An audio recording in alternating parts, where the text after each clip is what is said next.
दोस्तों कहने को तो यूएन सिक्योरिटी काउंसिल में भारत की परमानेंट मेंबरशिप के बीच चाइना सबसे बड़ा रोड़ा है, लेकिन असली सच्चाई यह है कि बाकी के 4 परमानेंट मेंबर्स भी उतने ही जिम्मेदार हैं जितना कि चाइना, क्योंकि चाइना तो भारत के नाम पर सहमति ही नहीं दे रहा, लेकिन ये 4 मेंबर्स तो सिक्योरिटी काउंसिल में कोई भी रिफॉर्म्स ही नहीं लाना चाहते।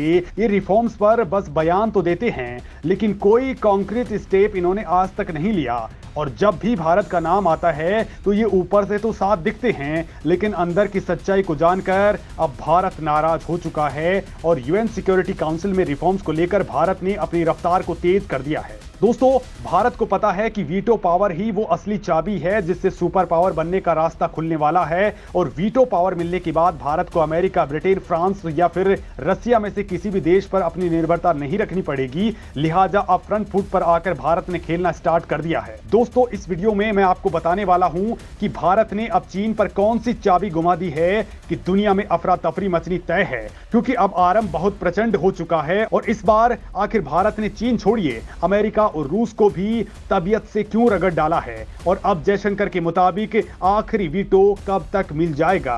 भारत के विदेश मंत्री एस जयशंकर ने यूएन सिक्योरिटी काउंसिल के परमानेंट मेंबर्स को इस बार तगड़े से धोया है, और दोस्तों इस बार ऐसा निचोड़ा है कि दुनिया के 188 देश सपोर्ट में आकर के खड़े हो चुके हैं। क्योंकि दोस्तों एक एक फैक्ट पर विदेश मंत्री जयशंकर ने दुनिया के सामने तगड़ा खेला कर दिया है। जयशंकर ने कहा कि जो ओल्ड यूएन सिस्टम की बेनिफिशियरी हैं, यानी पुराने यूएन सिस्टम में जिन देशों को फायदा हो रहा है, वो अब यूएन सिक्योरिटी काउंसिल के रिफॉर्म को एक्चुअली रोक रहे हैं और असल में रिफॉर्म्स नहीं होने दे रहे। मतलब जयशंकर ने इस बार 5 परमानेंट मेंबर्स को लपेटे में ले लिया है। खासतौर पर अमेरिका और रूस को भी एस जयशंकर ने नहीं छोड़ा है। उन्होंने कहा कि इनको लगता है कि रिफॉर्म्स के बाद नए लोग आ जाएंगे, नई दिशा आ जाएगी और इनका पावर कम हो जाएगा। जयशंकर ने कहा कि यूनाइटेड नेशंस को 1940 के दशक में डिजाइन किया गया था। भारत उस वक्त यूनाइटेड नेशंस के ओरिजिनल चार्टर का सिग्नेटरी तो बन गया, लेकिन तब के समय भारत इंडिपेंडेंट नहीं था, यानी भारत एक आजाद नेशन नहीं था और भारत ने आजाद देश के तौर पर यूएन के ओरिजिनल चार्टर को साइन नहीं किया था। उस समय जो 5 देश परमानेंट मेंबर्स बने थे वो आज भी परमानेंट मेंबर्स हैं।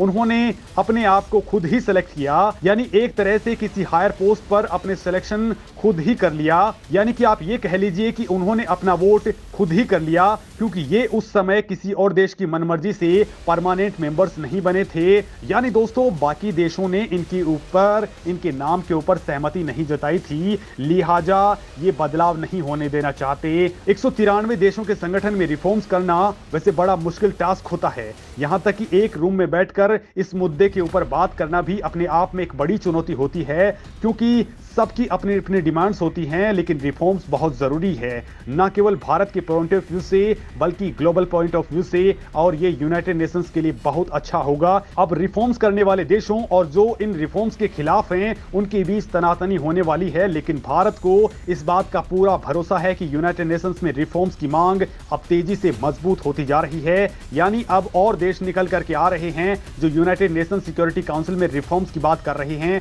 और भारत इस वक्त ग्लोबल लीडर बन चुका है। दोस्तों जयशंकर के मुताबिक कोई टाइमलाइन तो नहीं है, लेकिन बहुत जल्द भारत को या तो वीटो पावर मिलेगा या फिर बाकी देशों का वीटो पावर जो अब है वो खतरे में पड़ जाएगा।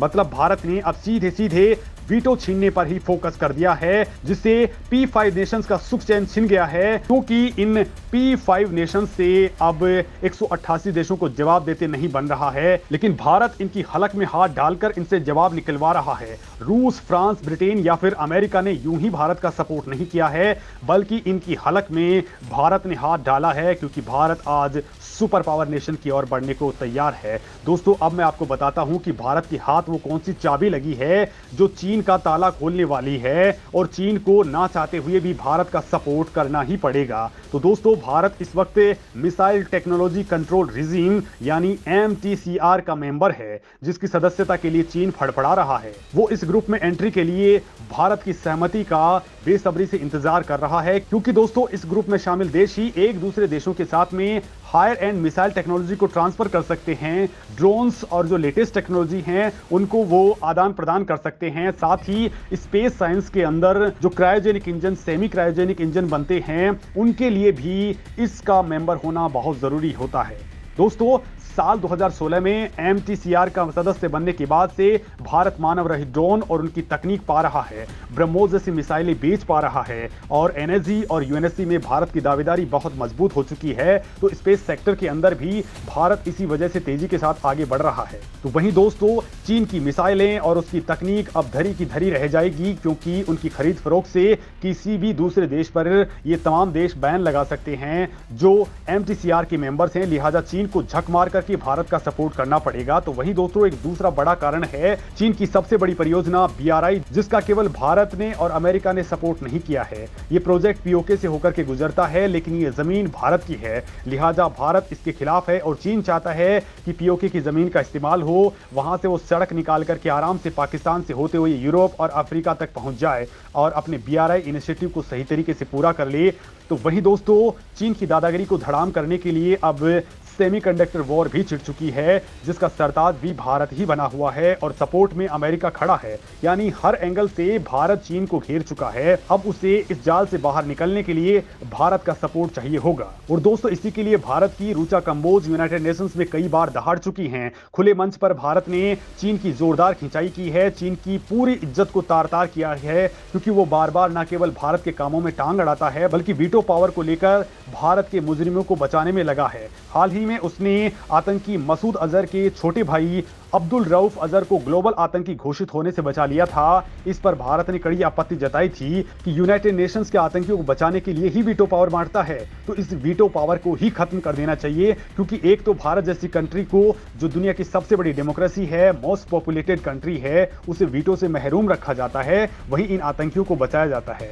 दोस्तों, भारत ने ये मांग एक बार फिर से प्रबल तरीके से यूनाइटेड नेशंस सिक्योरिटी काउंसिल में उठा दी है, क्योंकि यूनाइटेड नेशंस की इंटीग्रिटी पर बड़ा सवाल भी उठ रहा है। उसकी विश्वसनीयता, उसकी क्रेडिबिलिटी और उसके फ्यूचर प्रूफ होने पर सवाल खड़े हो चुके हैं। यूनाइटेड नेशंस दुनिया की सबसे बड़ी इंटरनेशनल संस्था है, जहां दुनिया की सारी बड़ी महाशक्तियां और दुनिया के छोटे बड़े देश एक मंच पर जुड़ते हैं, और वो इस मंच पर इसलिए जुड़ पाते हैं ताकि उनके देश को न्याय मिल सके, उनकी समस्याओं को दूर किया जा सके, उनकी सुरक्षा हो सके। लेकिन हो इसके उलट रहा है। इस प्लेटफॉर्म का इस्तेमाल सिर्फ और सिर्फ पावरफुल नेशन कर रहे हैं। वो दूसरी कंट्रीज को दबाने के लिए और अपना एजेंडा सेट करने के लिए इसका यूज कर रहे हैं। अमेरिका, रूस और चीन जैसे ताकतवर देशों के सामने UN बेअसर साबित हुआ है, जिसका हालिया उदाहरण यूक्रेन युद्ध है, जिसको लेकर के रूस के खिलाफ UN में कई प्रस्ताव पास हुए हैं, बावजूद इसके रूस को नहीं रोका जा सका। तो वहीं ताइवान के खिलाफ चीन को भी नहीं रोका जा सका है। LAC पर वो भारत ही था जिसने चीन को रोक दिया, वरना यहां भी कुछ अलग हो सकता था। तो वहीं अमेरिका भी कई जगह पर युद्ध छिड़ चुका है,